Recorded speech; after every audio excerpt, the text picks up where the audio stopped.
जय जय श्री राधे श्याम बरसाने वारी की जय, लाडली किशोरी सरकार की जय। आज हम इस वीडियो में राधा रानी की करुणा का स्वरूप जानेंगे। राधा रानी कितनी करुणामयी है।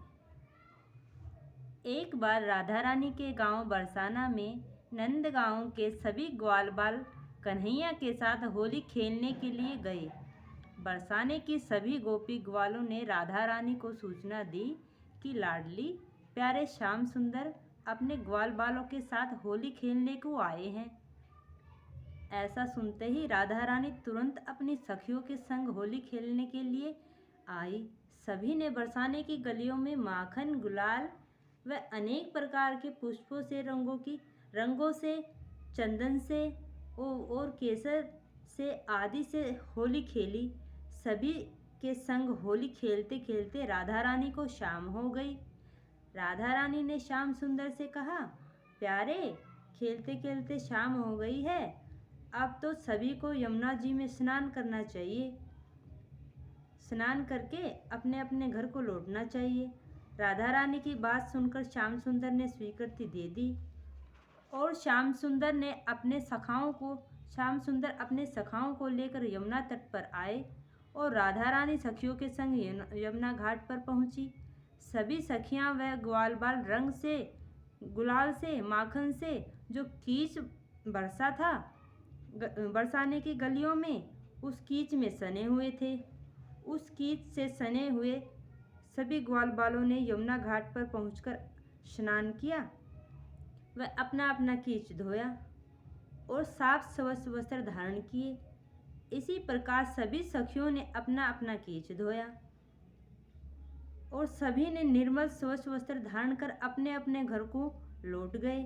परंतु राधा रानी यमुना जी के एक किनारे पर बैठी बैठी रो रही हैं।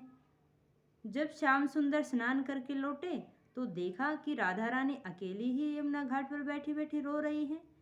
श्याम सुंदर ने पूछा, लाडली क्या बात है, आप क्यों रो रही हो और आप अभी तक ऐसे ही मैले कुचैले वस्त्रों को धारण किए हुए हो?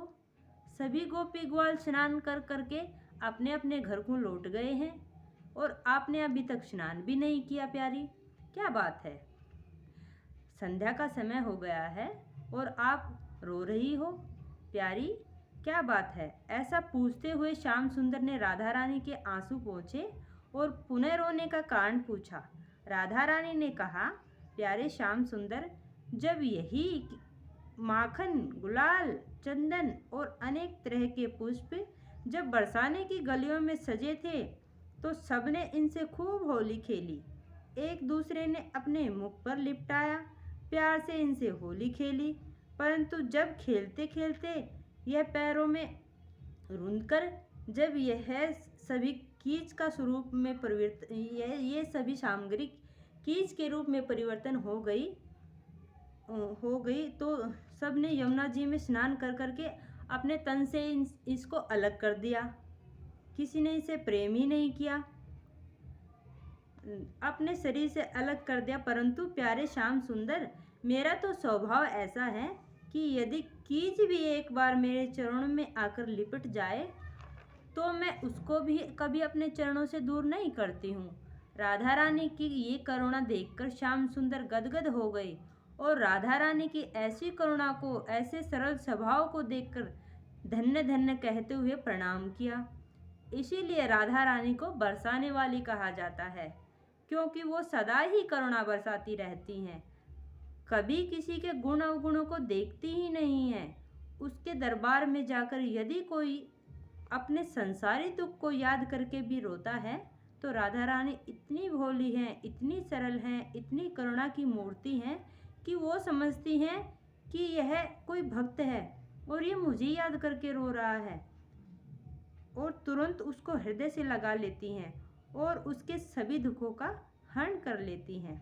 उसके जीवन में खुशियाँ ही खुशियाँ भर देती हैं। इसी प्रसंग के साथ सभी राधा रानी के लाडलों को मेरा दंडवत प्रणाम। राधे श्याम, जय सिया राम।